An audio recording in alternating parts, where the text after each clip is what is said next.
We're going to get started. My name is Judy Laster. I am the director of the Woods Hole Film Festival. Next year, we will have our 31st edition. The Woods Hole Film Festival always takes place from the last Saturday of July through the first Saturday of August. This year, the dates are July 30th through August 6th. It's an 8-day event where we show a selection of approximately 150 films from submissions that we receive from around the world. And we try and put together a program every year that we think reflects the best in emerging independent film. If you'd like to stay in touch with us or know more about the festival, you can check out the website, woodsholefilmfestival.org. So in addition to the summer festival, we have the year-round series that we've been hosting prior to the pandemic solely in person. And we had two different opportunities. We had Film Falmouth as a series, and we had Dinner and a Movie. And since 2020, we have pivoted, and that the series has gone online as a virtual series.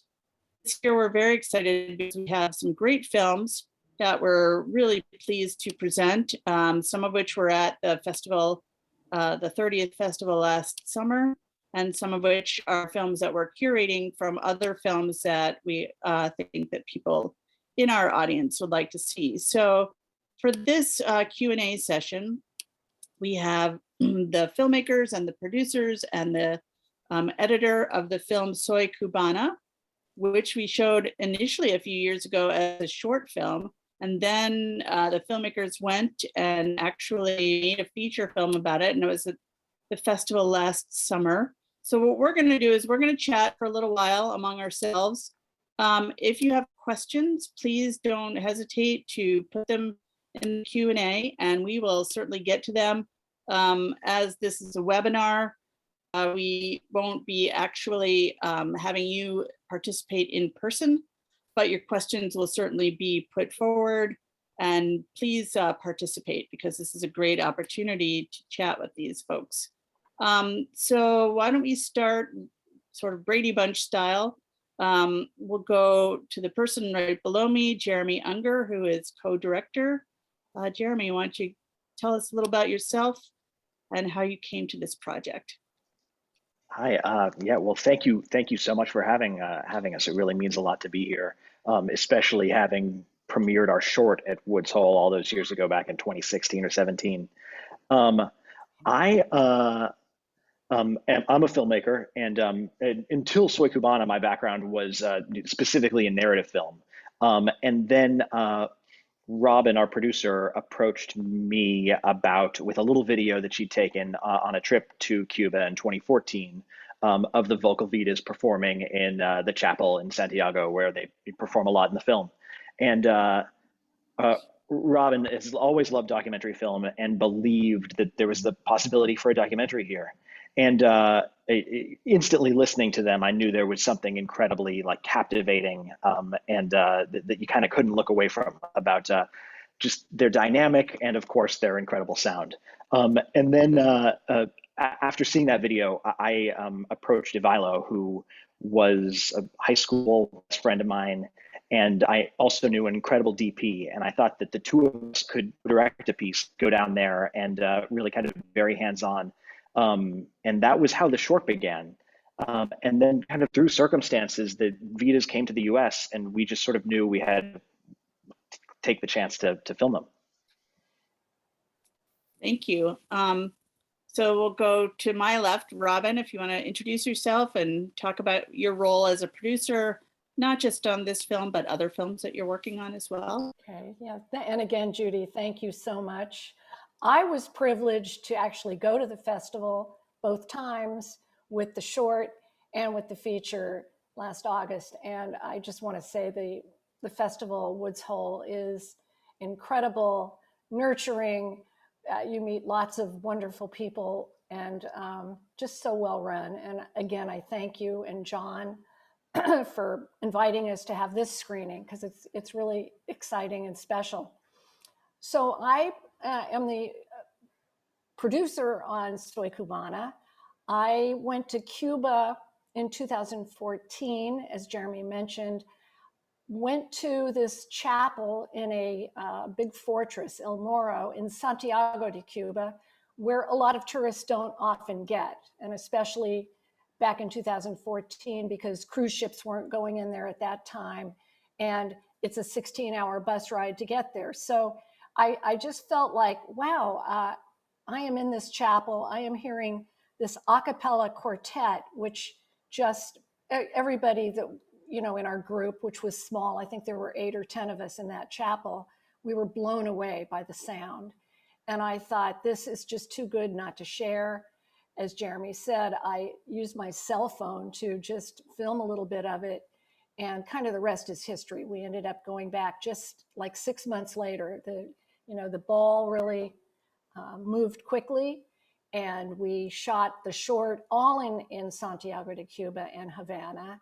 And then 2017, a year after, I was still on the journey with the short, and the Vocal Vitas were invited to Los Angeles by Grand Performances. They had seen the short and thought, you know, they spoke to me and said, we need to bring these women to LA.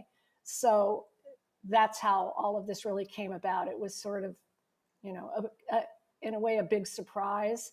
And we kind of just jumped on the bandwagon and moved forward with it. So here we are. Great. So Ivalo, please introduce yourself, give us a little bit of your background and your role in the film as well. Sure, absolutely. Hi, great to be back at Woods Hole, as everybody's saying. It's a great experience to be sharing the film with everyone. So as Jeremy alluded to, you know, Jeremy and I had known each other for many years. We happened to go to high school together and then diverged, you know, into different universities. And I was actually studying cinematography at NYU, and was, you know, moving pretty heavily into documentary work specifically. And so, you know, I think Jeremy and I talked while we were at university and kept in touch, obviously. And so I think when this opportunity came up, and, you know, this is much later now that we've graduated, Jeremy shared it with me, and it was a really exciting conversation. It was really exciting. Jeremy and Robin shared it with me.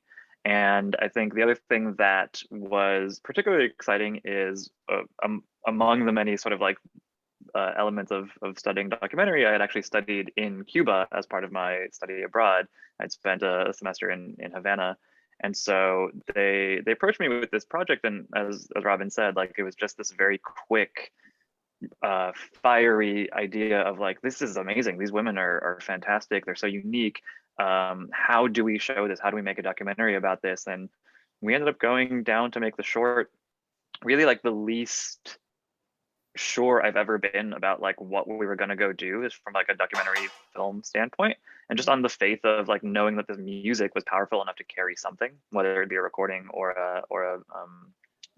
like a music recording or a documentary. And then, yeah, like as Robin said, the rest is history. Like, they turned out to be the most gracious, compelling, vibrant subjects for a documentary, and we've been lucky now to be working with them for 8 years. It seems kind of crazy. Crazy. Wow, thank you. Augustine, I'm sorry if I mispronounce it. Please introduce yourself and tell us about sort of your job on the film and what you do in your other part of your film life too. Yeah, thank you, Judy. Yeah, no, that was perfect. Hola, Woods Hole. So happy to be here. My name is Agustin. I am the editor and co-writer of the documentary Soy Cubana. I was born and raised in the island of Puerto Rico. And yes, I came to the project. I also was a victim of Robin's cell phone video. I got a call from her, and she said, you know, we have this documentary and we're looking for somebody that knows the culture, knows the language, knows the cultural nuances, and it's a documentary about Cuba. And right away, I thought this was going to be a very heavy, you know, politically charged documentary. And Robin didn't elaborate. She just said, I'm just going to send you a video and you look at it. And if this piques your interest, you know, call me back. 2 minutes later, I got the video and I played it, and my heart just melted, just looking at these 4 women and listening to their sound. And right away, I called her back and I said, I'm in. If you'll have me, I'm in. Let's do it. And the vocal beat-us, as well as Jeremy, Ivailo, Robin, Gary, Jane, they have become, a part of my family. Like I really have melted into them, and it's that has been like the biggest reward out of all of this. I just want to remind everybody who's attending this session, please, again, feel free to put your questions in the Q&A. So, making a documentary film, a feature documentary film, is never easy. And oftentimes when people make a documentary film, they've done years and years of prep work, whether it's sort of refining the subject matter, doing research, raising the money. It sounds like, from what I'm hearing, you guys really didn't have that luxury, and that you sort of were like, we're making the film, we'll figure the rest out later. Am I right about that? Yes. Yeah. You're right about that. Writing, making a documentary is never easy. I mean, it's obviously it's taken years, but it doesn't mean it doesn't have to be unpleasant, and it doesn't mean that you don't have to have like a direction or a sort of a North Star. And there's a million ways to make any kind of movie, and there's a million ways to not make any kind of movie. And we didn't know if we even had a documentary when we first went down there. I think that's the real take. Like, to sort of reiterate that point, like we just kind of went hoping that there was something there, and then we almost kind of figured out and moved forward with the prep and the realization of what the film could be. And then that obviously laid the groundwork for the feature. But just the idea that there was something there was so driving, just from hearing the music and seeing this video, that, just as you said, like we kind of leapt in before we did any prep, because we knew that we couldn't miss the opportunity to sort of be steeped in this music. How about the vocal Vitas? I mean, were they putting themselves at any risk by participating in this project, or were they all in? From a perspective of voicing things that might be dispalatable to the powers that be in Cuba, or Yeah, I mean, I don't know much about, like, if somebody wants to be in a film, like, do they need to get permission? How did that work at that time? And I don't have the specific political context of the time of what was happening in Cuba when the film was shot or when they came here, but they obviously want their story told and want to share their music with the world. But as I said, were they taking any risk? And, was there a consequence for them being in the film? I mean, there's so much to that question. And I think that the fact that you're asking that question in and of itself, I think, speaks to why the film is successful and sort of compelling to American audiences, because there is such, Cuba is such an unknown, right? Cuba is sort of like still in some sense behind the Iron Curtain, or it's still, subject to a lot of, oh, I heard that this, or I heard that, and you sort of get these stories. And really, very much once we committed to making a feature, so maybe not so much the short, when you can kind of just lean on the fact that it's a portrait, or the fact that it's, the music is enough to carry it.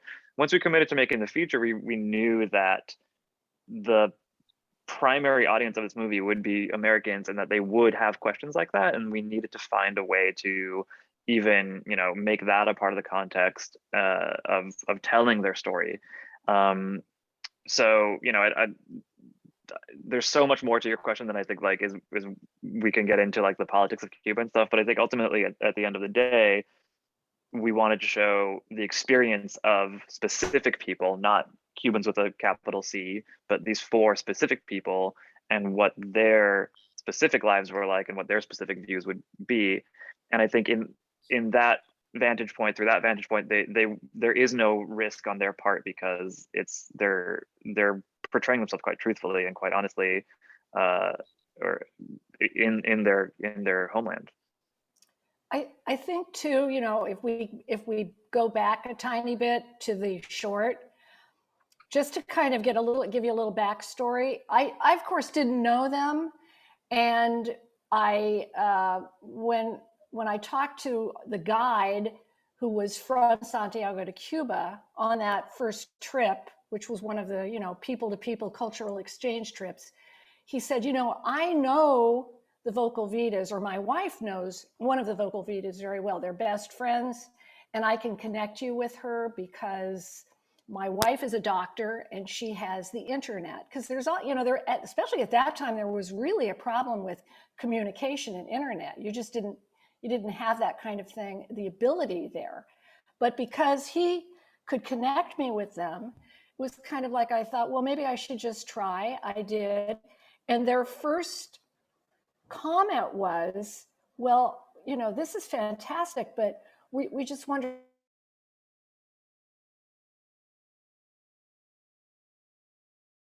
Again, I had to just explain how moved I was hearing this music and feeling like the joy that this tiny group of people from the US that I was with felt as we listened to them. I felt this needed to be shared. And, you know, we really went in with the short, just making a film about them and their music in Cuba.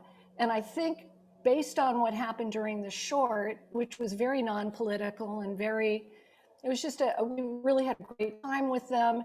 They were super pleased with the outcome. Never, and you know, it's interesting because you think of people, I've talked to a lot of people who've made documentaries about artists and musicians and anybody. A lot of times there's input that you get from your subjects. And a lot of times they want to have a little bit of control over what's being said or what's being shown. And I have to say, there was never a moment with the Vocal Vitas that they said, oh, you know, could we change this, or I don't like that, or that never came up with the short or with the feature, where with the feature, I expected maybe they would say, oh, maybe this shouldn't be in the film. Maybe this is, you know, could be a problem. Never, ever did it come up. I think making that short, we had a trust. They trusted us, we trusted them. And this incredible friend sort of came from the whole experience. Yeah. So I was just going to bring Augustine in here in terms of, you know, editing a film is really often where the story shape comes to life. How much footage did you have, and sort of, well, like I said, you also helped write the storyline, but as the editor, what did you do to sort of carve the film out of all the footage? Mm-hmm. Well, that's a great question, and thank you for asking it and giving editors our due. First of all, to address the writing credit, that was a beautiful gift from Robin, Ivailo, and Jeremy, because as you pointed out, the writing that I did was in the cutting room. One of the common traits of both the short and the feature version, which was at the same time incredibly liberating and at the same time incredibly nerve-wracking, is that at every point, Ivailo, Jeremy, and Robin were very open to what the film would be or could be. There was never a like a strict outline, or we need to hit this or that. We need to find this film. And I think that approach really lent itself to us finding the truth about who these women were, because it allowed me, and me knowing the language intimately and knowing the Caribbean nuance, allowed me to sort of receive all this footage and sort of kind of be like the official eavesdropper, you know, because I was able to listen to every bit of dialogue, every conversation they had, even if they weren't being directly addressed by the filmmakers. I was able to understand everything that they were talking about. And so that gave me that rare access to them. And you bring up a good point, which is, you know, understanding cultural nuance, especially when you're making a film about a place or people who live in a world that you may not be personally familiar with. As an editor, I would think understanding cultural nuance, or at least having the ability to have a higher or different perspective, really is super important when you are trying to not impute your own culture onto the film. So I do think that it probably made a huge difference that you had the capacity to just like fit in where they were. Yeah, I wow, that's wonderful. I hadn't thought about that. And yeah, and also to kind of bring back a little bit of what we were talking about before about the political aspects of it. I sort of feel like I'm in a privileged position when it comes to this film, because I understand the culture and the Caribbean nuances, but I am also from Puerto Rico, which is a sister island of the West Antilles, but we were basically the flip side of Cuba during the Cold War.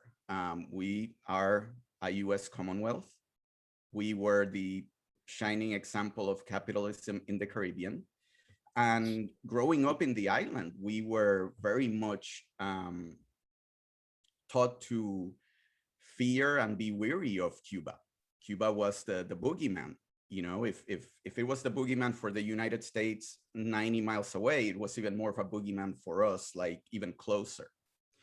So I feel like as an editor, I was able to bring also that perspective of how being a US citizen, but from the Caribbean, also informed how I approach this. I mean, Augustine alluded to, sorry, I didn't want to interrupt your question. I just wanted to piggyback on that. But just wanted to remind our audience this, you know, anytime to put questions in the Q&A. Go ahead. Sorry to interrupt. No, I think these are great questions, and I think it's really great to really emphasize how much of this film was made in the edit, you know, and how much of that film had to be discovered sort of post capture. And just piggybacking on what Augustine said, right? Like there's this, we didn't necessarily know what film we were making at all times, but we definitely knew what we didn't want, and what we didn't want was exactly what you just said, which is to reinforce everything that we thought we knew, and to reinforce images that, you know, we've all seen Buena Vista Social Club. It's a beautiful movie. We've all seen photographs, and actually Augustine very just deliberately had not seen it and maintained his distance and never actually saw it while we were making the film. But you know, we all have these, I think everybody in America, because of that boogeyman story, because of that sort of relationship from the Cold War, has a notion about what Cuba is. I think it's quite easy for us to see that, and while we're capturing it, and understand how we relate to that.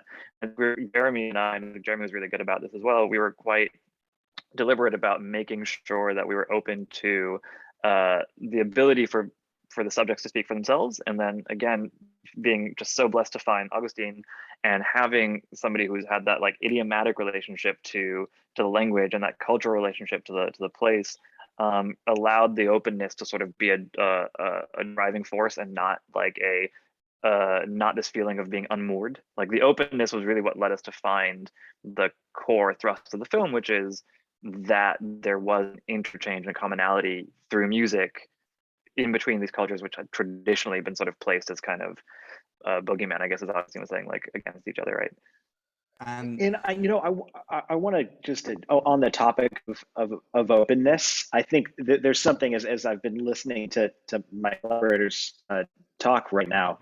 Like there's a little realization that I just had, which is the openness that we brought to like interacting with our subjects.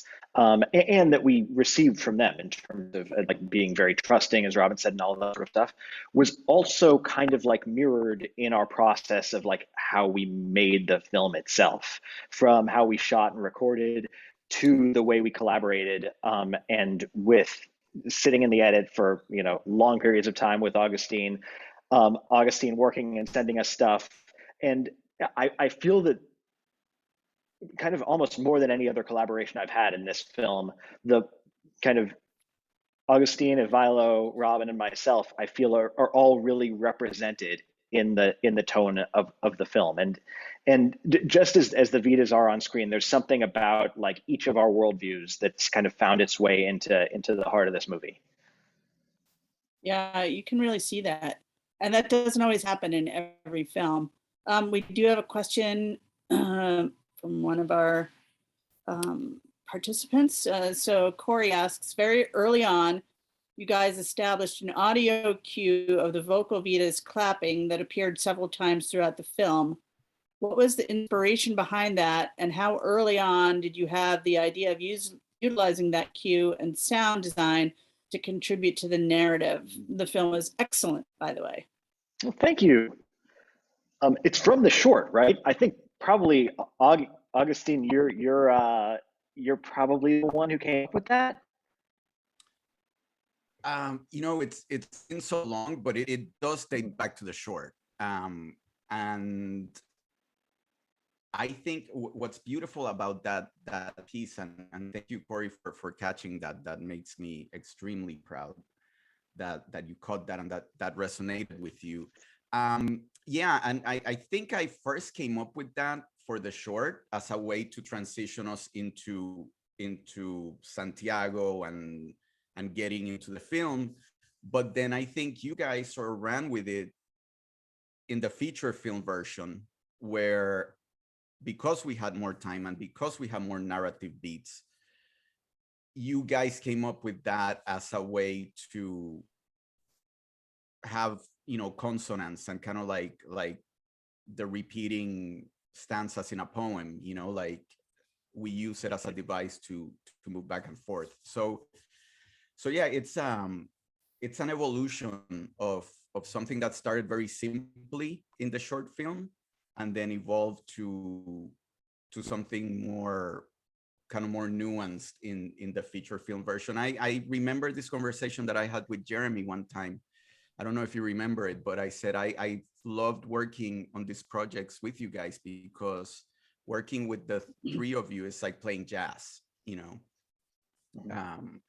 There's something that you guys give the general idea and you allow me to improvise on top of the chord charts. And sometimes I play something magical and sometimes I play absolute crap. But nobody has to see the crap. It just goes in the cutting room floor. It's fine. So, we keep referencing the short film, and I don't know if the folks on this Q&A have seen that film. Robin, how would they be able to see it? Or would they? Oh, Robin, you're muted. Muted. Yeah, I don't think it's available right now to be seen. Is it, Jeremy? It's not. But hopefully, when the time comes for the Soy Cubana Blu-ray, we'll make sure that it gets on there.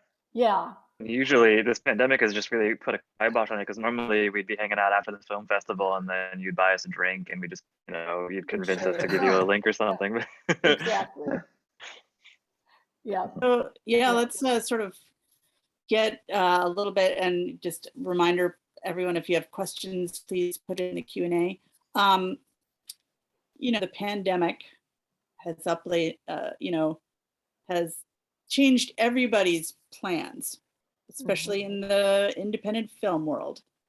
And so you premiered this at South by Southwest in 2021, is that right? Mm-hmm. And that was in person, right?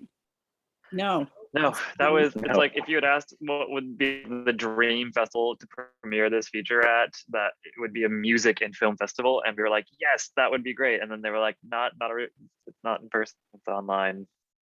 Don't have fun, just pretend. but it's the vocal Vitas actually did end up and Jeremy, you had a lot to do with this. They did end up at the music festival. Do you want to talk a little bit about what happened? Because that people can see still. Sure. Yeah. Yeah. Yeah. So we from the moment I mean, even probably before, like as Ivilo said, like a film and music festival was always a dream for us. And we had the thought that the Vocal Vitas might be able to play in the music festival of South by, and unfortunately that wasn't live, but they did a remote concert, and we had a Cuban crew film the Vocal Vitas, and then we filmed our composer Daramir Gonzalez playing in downtown LA, and we had this remote 30-minute concert that actually, if you just Google the music of Soy Cubana South by Southwest, you can still find it. Yeah, and the Vocal Vitas ended up. This was totally incredible. The day after that video or short film came out for the music festival, the New York Times runs an article the next day, and the picture featured is the Vocal Vitas in Cuba, and it was the title of the article was the 15 best groups or performances at South by Southwest Music Festival. So it just, for them and for us too, it was one of those incredible moments that it was very reaffirming to see that, the music critic of the New York Times fell in love with the Vocal Vitas, because there were over 100 groups at that festival. So, yeah. What's not to fall in love with? Yeah. So Corey asks, could you possibly share a bird's eye view of your current distribution plans and the strategy and process behind them and marketing? And so, especially now with the continuing issues around the pandemic and the challenges for all independent filmmakers, in decisions about what to do once your film has been out there. I'm sure your plans are different now than they probably were when you made the film. Mm-hmm. Mm-hmm. Yeah. Well, we still can't quite talk about what's going to end up happening with our film in terms of distribution, but we're in the process of figuring that out right now, and we probably hope and believe we'll end up on some sort of streaming home for this film. And I mean, that's something that I think for all of us, and I can throw this out to everyone, like our relationship towards theater going has changed so much. In some ways, it's very unfortunate because there's nothing to replace the experience of watching film communally, and yet at the same time, you really can get so many people to see your film when it is streaming as opposed to in theaters, especially for a film on the scale of ours. That there are really some interesting positives and negatives to both right now. Yeah, I mean, you mentioned whether our plan has changed or not. In some sense, the plan is always, but there's different kinds of films, different kinds of documentaries, but the plan is always to share this with as many people as possible, right? We made this because we were enthralled and we fell in love with the power of this particular group's music, and ultimately, as the film shows, with just the power of music in general to be such a positive force. And so, as Jeremy's, alluding to, like there's definitely advantages to being able to get this just seen, whether or not it's in a movie theater, because I think it does open some dialogues around, well, political relationships and cultural relationships and things like that. And then the interesting thing, that we've seen from audiences and, virtual and in person, I think we were discussing before we started the panel, is this is its core also a live performance, right? Like it's not just a movie that in and of itself you'd want to see in a theater. It's a movie wherein you're actually watching people watch a live performance. And to have that be seen in a time where people haven't been able to do that for a year and a half, 2 years, has proven to be like strangely resonant and incredibly powerful for people, and something we very much hear about. And so that's been at least unexpected, if not positive outcome of being screened in a certain way. I think too, in terms of marketing, we have interest in making a soundtrack of the film. And I mean, the great thing is, and when those people have heard what we've recorded, they're pretty astounded because, again, hats off to Ivilo and Jeremy. When we went the first time to make the short, they got these incredible recordings in that chapel in Santiago. I mean, the sound is just astounding. It's so beautiful.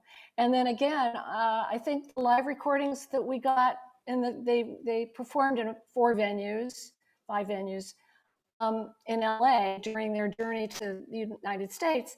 Again, we've got these really beautiful recordings that there's excitement about, once we find the place this film, I think we've got a nice soundtrack can come out, which definitely would be a thrill for the Vocal Vitas too, because they, would benefit greatly from that when that happens. Yeah. Robin, I People are think popping in the comments here to say they'd be very, very much in fan of a soundtrack. So thank you, Corey and Claire. also, in case everyone hasn't seen it, in the comments is a link to the music of Soy Cubana. But Robin, as I recall, during the film festival, when we showed the film last summer, somebody was asking you about, so how would the Vocal Vitas, what would the financial arrangement be with them if a soundtrack or music were to come out? Because what's the relationship, or what would the legal arrangement be with them? Well, do you recall the question? All right. I could speak to that really Go ahead. briefly. Well, first of all, if people do want to support Vitas right now, their music is available on Spotify and I think Apple. It's some of the same songs from the film you can actually find. The recordings are very different because they're like a very crisp studio sound, and what we recorded, is kind of much more raw in the chapel and that really resonant, rich space. So it's different, but both are really interesting. And then in terms of a soundtrack, if we were doing that, the Vitas would, of course, see some kind of participation in, that financially. And, it's always a big priority of us, as with the South by thing and all of that, to be able to help the Vita's career, especially now that the film, our process of documentarian is done. Yeah. When we were the documentarians, we didn't want to be kind of too hands-on and too much like their promoter or manager or something like that.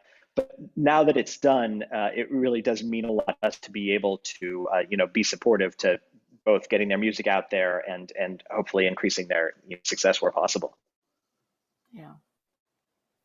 So, when did you finish the film? What year? In 2021, yeah, like right before South by. I was going to say this year. I don't even know what year we're in. Our final sessions of mixing, mastering, and color correcting the film were masked, quarantined, and Purelled. So it's definitely recent, although it is a bit of a blur. We were doing the final cut at little changes, like 3 weeks, I think, before we screened at South by. We were down to the wire. I mean, it was done, but there were still, if you recall, a few little changes. There was one, if we get into it, but there was one need to change something for music reasons, actually. Yeah. So a lot of filmmakers, particularly in the documentary world, create sort of simultaneous impact campaigns when the film comes out. Can you see that happening with this film? And if so, what would that look like? What do you mean by impact campaign? For a lot of particularly social issue documentaries or documentaries that can also be used to sort of engage audiences and go maybe further into the stories in a film, they develop impact campaigns. I think it really depends on what the world looks like when this gets when this ends up where it ends up. I mean, the dream is still to have more opportunities for the Vitas and Cuban music to be brought physically present live to more audiences, and use that as a cross-cultural window and sort of maybe response to some of the other information that's out there about what Cuba is like. But it just depends on what the world is like. There's we don't know. Yeah, I mean, if you recall, when we went to shoot the short, Obama was opening the doors to Cuba. Then everything changed with the other president. I don't want to say his name. And the Cubans have been very hopeful with the new administration, that things would open up again and their country would improve. And right now, I have to tell you, I talked to Anita 2 days ago, and they're fine. Everybody's healthy, everybody's vaccinated. I think they all have 3 or 4 vaccines that they've gotten. One of them had COVID, another one had dengue fever, but everybody's A-okay. But the problem is, the economy right now is a mess. They can't even use their In Cuba or here? In Cuba? In Cuba, yeah, Okay. The economy there is a mess. In their own stores now, they cannot use the Cuban currency to buy a lot of stuff. I mean, including certain foods. It's unbelievable. And she was saying, we either have to have euros or we have to have some foreign currency dollars that the stores will take. We, as United States citizens, and I think even for family members of Cubans, it used to be easier for them to get funds to Cuba. If you were a brother or sister, direct family member. But Western Union no longer is participating U.S. to Cuba transactions. There's just no way for help to even get to them. It's really incredible, actually. I kind of got off on that tangent because you were saying the impact world. So again, I think seeing where we are when the film comes out would be. Yeah, I mean, yeah.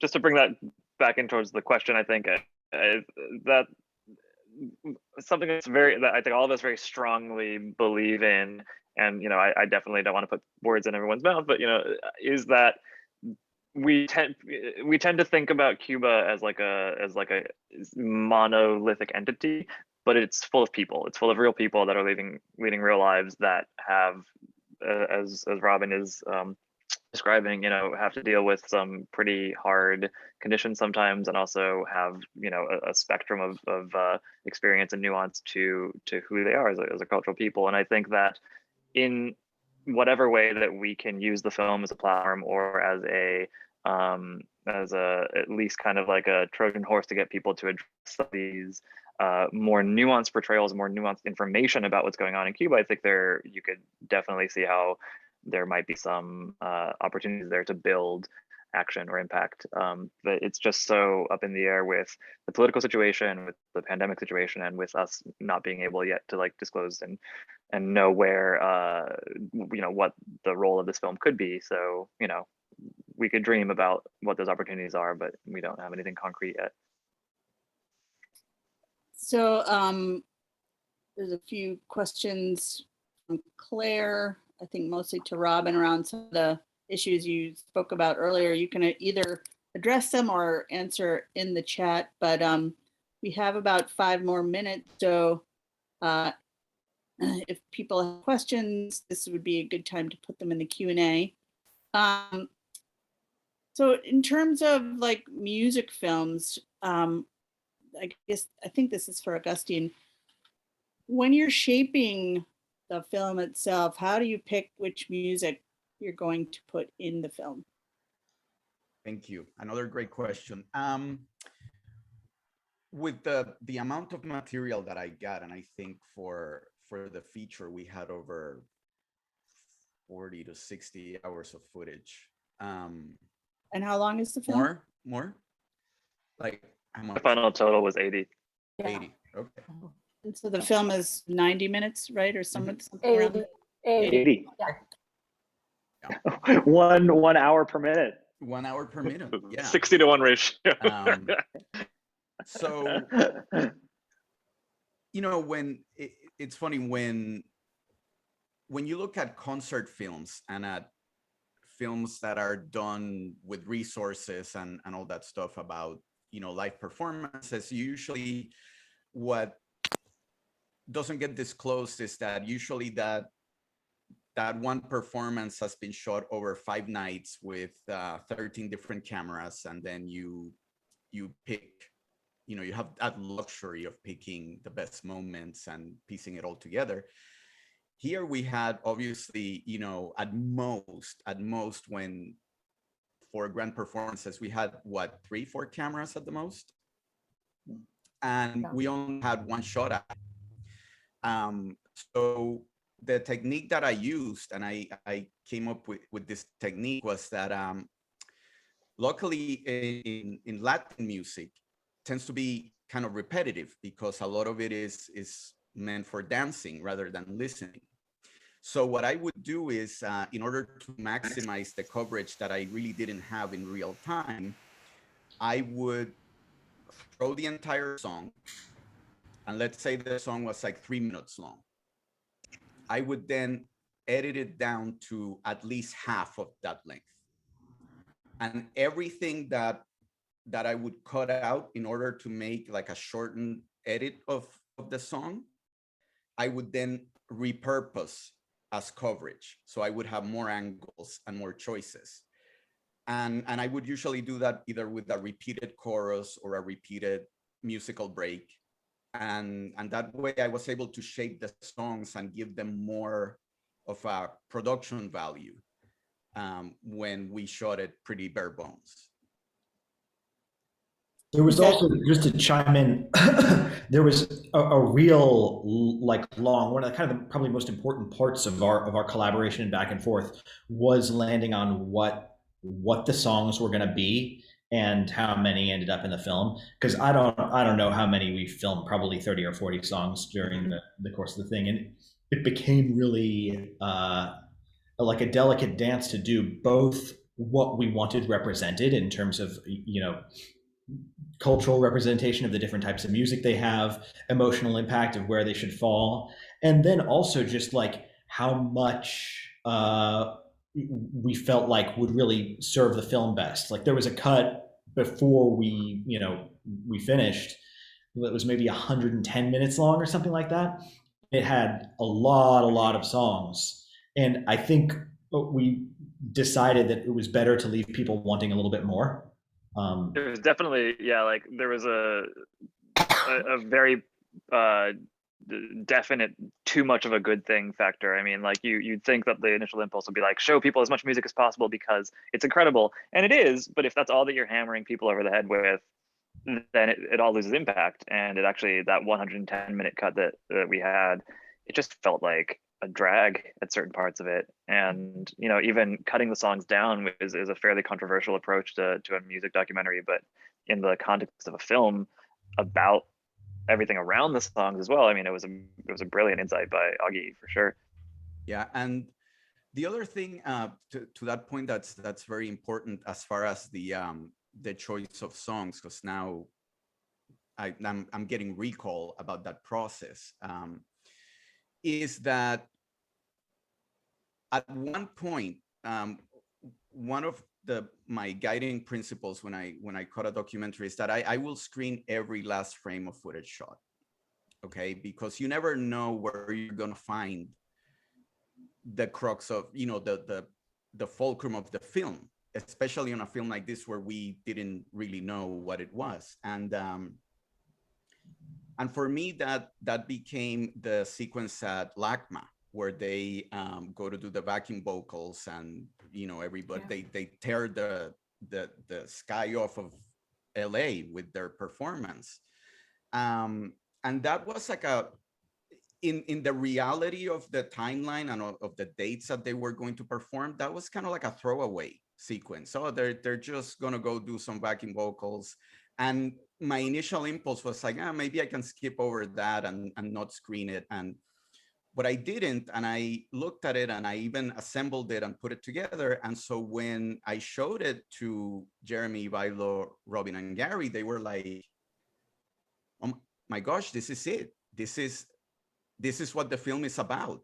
Because you see in the audience, you see all these different ethnicities and people just coming together and vibing to this music. And that's where we found it. We found the storyline. We found the thesis of the film, which is it's a film about openness and about the healing power of cultural exchange. And so I want to then bring back to that original question about was there a risk for the vocal vitas? I remember, and I don't know if this ended up on the cutting room floor, but the greatest thing that I saw from them that just floored me, and hence the title of the film, is how proud they are of being Cuban, how much they love their country. And I don't know if they ever felt any risk, or if they ever felt, if they did, they didn't manifest it to me, or, but what I did get from them was how excited they were to show Cuba to the world. Like if through their efforts and through this film, they are able to show the world what Cuba is, why they love this island so much, they were all in. So coupled with that, when I saw that LACMA sequence and we showed it and everybody had the same reaction, it's like, now we have it. Now we have a film. And so that made us kind of backtrack and really start to look at everything through that lens. And so that ended up informing a lot of the, choices of songs too. I just want to, as we sort of get down to the last 5 minutes, just want to remind everyone, if you have a question, please put it in the chat or the Q&A. Robin, I know you were going to say something, but we do have comments. Claire says, let's see, Claire just said her sister, and she had a great week-long trip to Cuba, and when it was open for educational visits and loved it. They're eager to go back. I think that sort of leads into, where are we now with Cuba? And it feels like there was kind of a bright shining moment when Cuba was starting to open up. When you talk to the Vitas, I know you were saying about the issue that they have using the currency, but culturally, where are things now?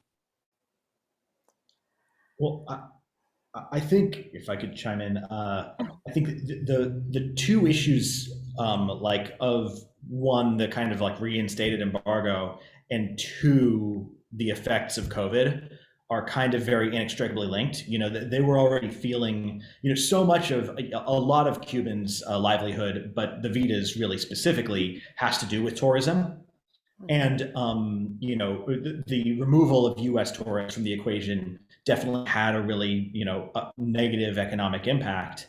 And then kind of like adding COVID and lockdowns and really diminished tourism to that has created a lot of hardship and a lot of difficulty. If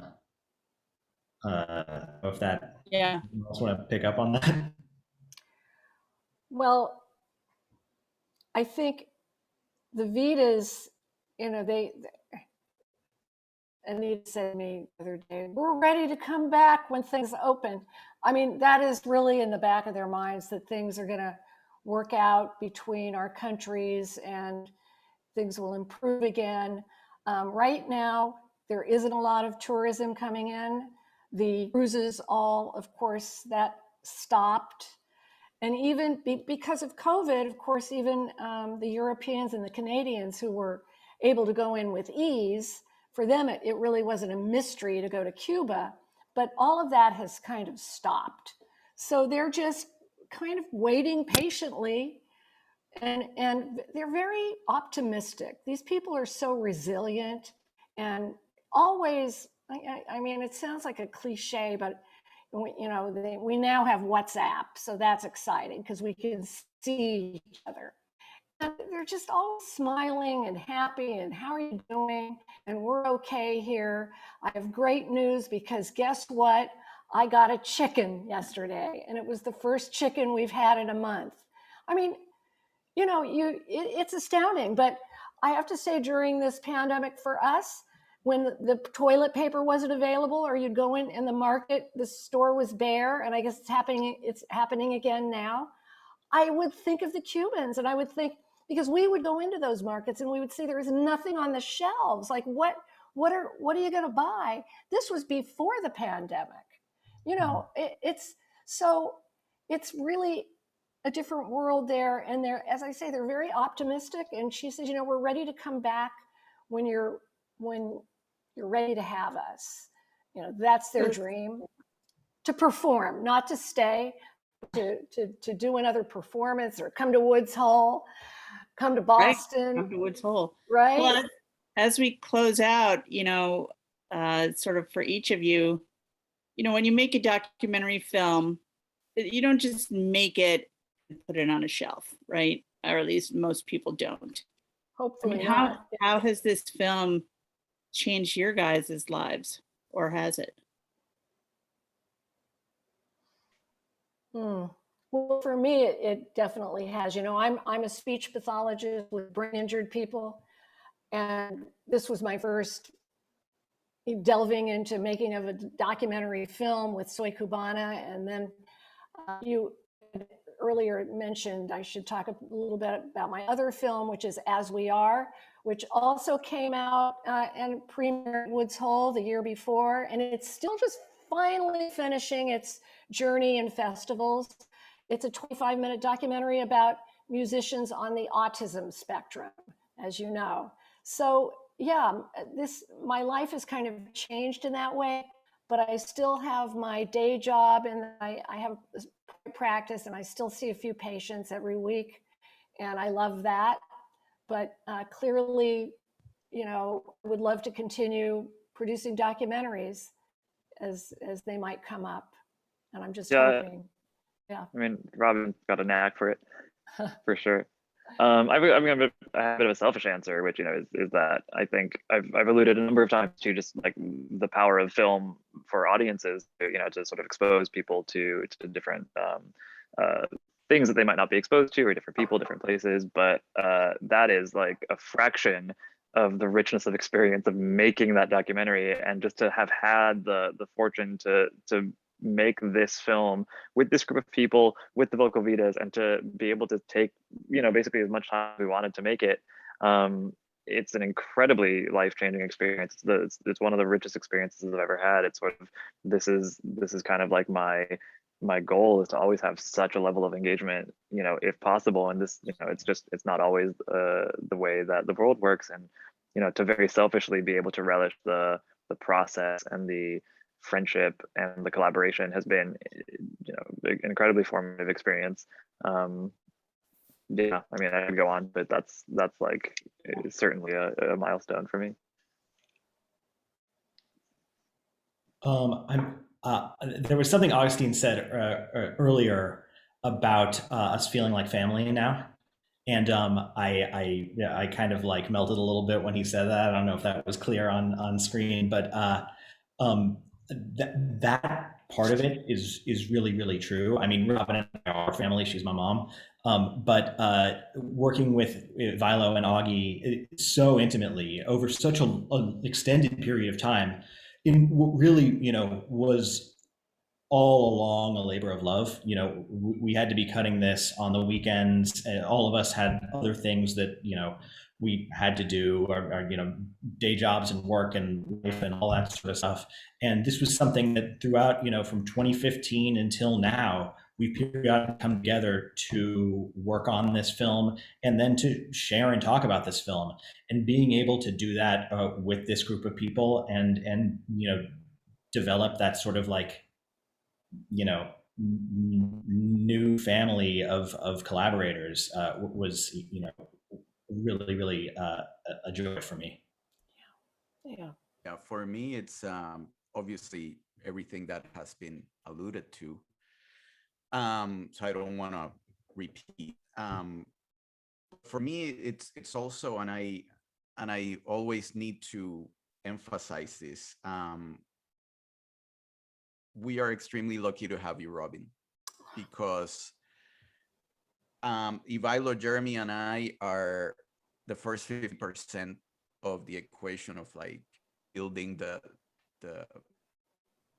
building the baby and putting it there. But you were the original seed. We wouldn't be here if it wasn't for your desire, and then we wouldn't be here if it wasn't for your drive to take the film and do what I find is the reason we all do this, which is to get it in front of people and have it be seen and have it be shared. Because as much as we live with it and we love it and we like slave over it, once it's out there, it's no longer our film, it's the audience's film.